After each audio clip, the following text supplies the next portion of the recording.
everywhere from £50 a week up to £100 million pounds, and they're different. Huh? They range differently from everyone, but and from country to country, to be fair. Different countries have different tax laws, so with different vehicles. But from your point of view, at the sort of normal end, I'm not going to call it the low end because I'm in that boat as well. It's as tax efficient as you can get it. That's where you start. You use all the tax efficiencies and then you step up into different things.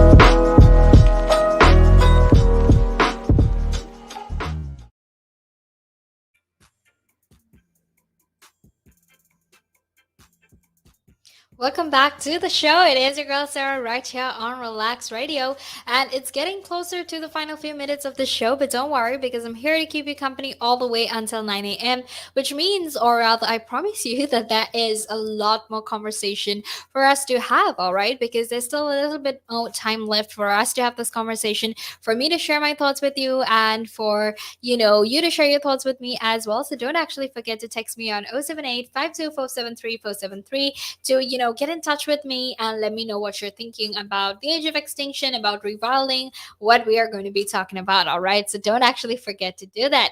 Now, something else that you can actually do to be a part of the show is to go follow us on our socials. You can actually like us on Facebook and follow us on Instagram, Twitter, and TikTok. And don't forget to subscribe to us on YouTube either, because that way you can actually make sure that you're always informed about the very latest that happens here in the United Kingdom. All right. And don't forget to download our app either, because that is available on both the Apple App Store and the Google Play Store, which means you can listen in from either your iOS device or your Android device, and it's completely free of charge. So if you want to stay updated about the very latest in terms of news, health, science, sports, technology, whatever it is that you want to know, well, the best way for you to do that obviously is by following us and downloading our app. All right. And now let's actually head back into our conversation about this age of extinction. What exactly is it? What do you mean when you say age of extinction? How is that going to help us? What kind of changes is it going to bring about? Is it healthy? Are we going to die? What is it right now? I know those are all questions that you have, but you actually have nothing to worry about, because the age of extinction is basically about bringing back to life some of these environments that we have destroyed in the process of human activity. All right. Now, if you actually think about it, if you actually take the age of extinction, what you need to keep in mind is that rewilding 5% of England could actually create nearly 20,000 jobs in rural communities, right?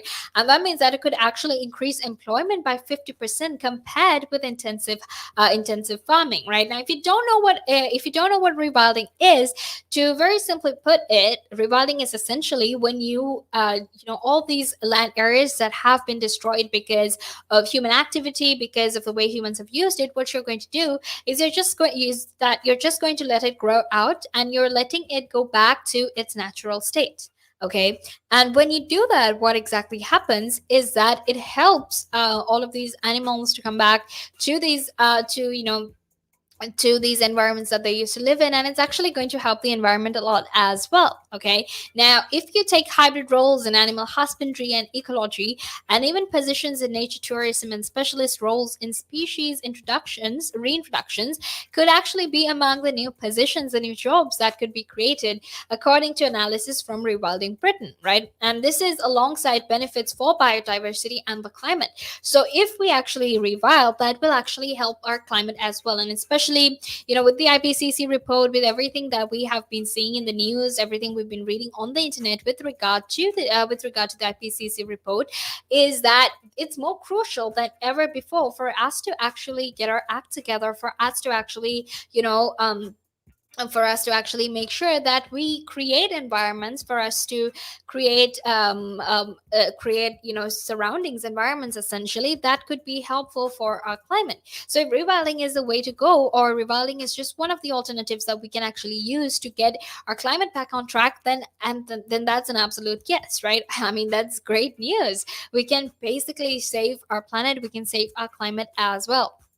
Okay, now Professor Alastair Driver, who happens to be the director of Rewilding Britain, has actually put together the figures, right? And he also said that the analysis showed that rewilding on marginal land could actually increase employment with about, 50%, right? That could be, it could increase employment without actually stopping these traditional agricultural activities. So you can actually increase employment, you can have traditional agricultural activities happening as well. And this is all through rewilding. Okay, and that is absolutely amazing as well. Okay, so he basically said that when we're doing this, you're basically looking at approximately a 50% increase in jobs compared with traditional intensive farming. All right. Now, Alistair Driver also said he said this while cautioning that while the figures were positive, there would not be a rewilding industrial revolution. All right, it's not going to be some form of industrial revolution. What they're going to do is they're going to take a marginal land and try to rebuild it and try to get all of some of those plant and animal communities that lived in them, that basically that had habitats in them. They're basically trying to get all of them back, regardless, or because of the human activity that basically caused it to get destroyed.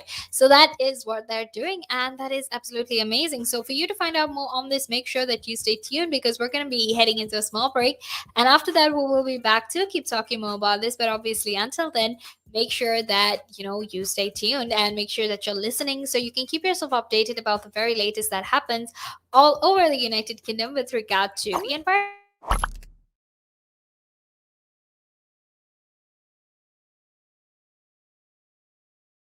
And it gives them something to look at, and it makes them laugh. It makes them laugh. So that's why I do it. Oh, and it could be a really good pickup line as well. Ladies who ask, "Hey, excuse me, so why are you wearing something so colorful?" I mean, hey, you can you can always have something up on your sleeve. I mean, got me thinking. You want to stand out. Why do you want to stand out though so much, especially with these kind of shirts when you're riding? There must be a purpose behind it, right? Well, when you say a purpose, Nick, what I do, I wear the shirts, mainly one because they're nice and bright, so they make me visible, especially if I'm riding on the road. Okay. I mean, yeah, that's very important, right? Because you want cars, yeah. Very important. And also, like, people see me in like calves, and perhaps I shouldn't be saying this on here, I suppose, but in the bar afterwards. All right. And it gives them something to look at, and it makes them laugh. It makes them laugh. So that's why I do it. Oh, and it could be a really good pickup line as well. Ladies who ask, "Hey, excuse me, so why are you wearing something so colorful?" I mean, hey, you can always have something up on your sleeve. I mean, you look like a guy who would do. You know me too well. You know me too well, Nick.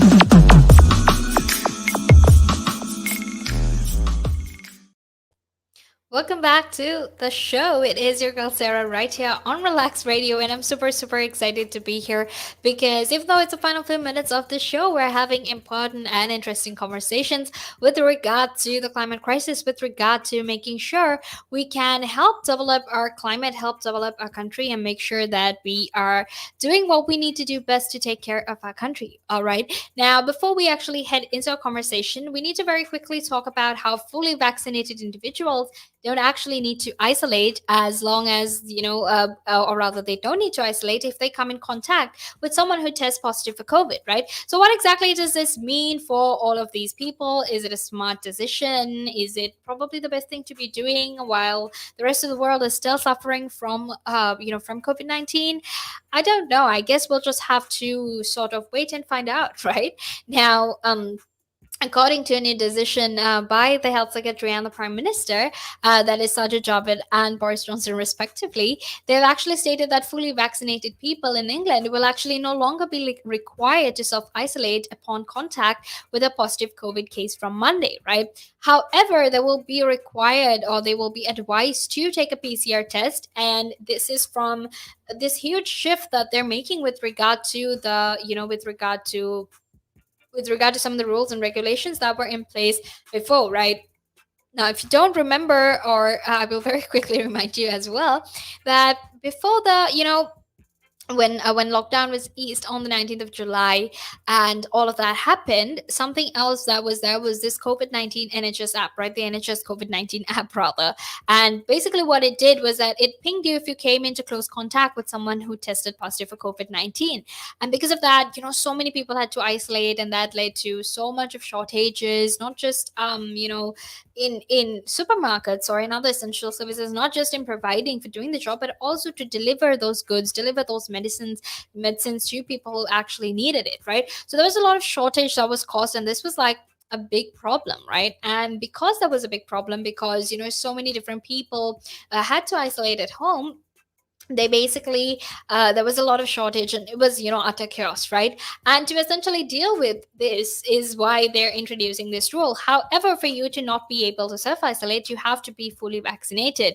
And by fully vaccinated, I mean you have had to have both the doses of the coronavirus vaccine, regardless of what vaccine you got, whether it was Pfizer or AstraZeneca or the other vaccines they were giving. Regardless of what it was, you really had to make sure that you had both doses of it, so that you don't have to isolate. All right. However, you do have to take a PCR test. You have to make sure that you get the test, and while you're waiting for the test results, you don't really have to isolate either. If you get a negative test, well, then that's good for you. That's amazing news, and you can go back to your life and hopefully go back to normal as well. However, if you do test negative, or rather, if you do test positive, if you do test positive, you have to isolate at home, right? And this also is relevant to all of the people who are under 18 as well. If they come into close contact with someone who is tested positive for COVID, they don't have to isolate. However, they do have to take a PCR test and make sure that it's negative. Now, Sergeant David basically said that basically this decision was made because getting 2 doses of that vaccine has basically made sure that the scales were in our favor, right? Because it has allowed us to sort of reclaim some of those lost freedoms that we had. Now, that is what he had to say. And something else we need to keep in mind is that Boris Johnson was in fact under a lot of pressure to actually make sure that that he was under a lot of pressure to change the date in which this was going to happen, to actually let people not isolate themselves much before. However, he said that we can't really bring forward the date. We have to go with the statistics, and what the statistics are saying right now is that we should stay safe. All right, so that is what the conversation is about. Now make sure you stay tuned, because we're going to head into a small break, and after that we will be back to keep discussing more of this. So until then, make sure that you stay tuned. All right.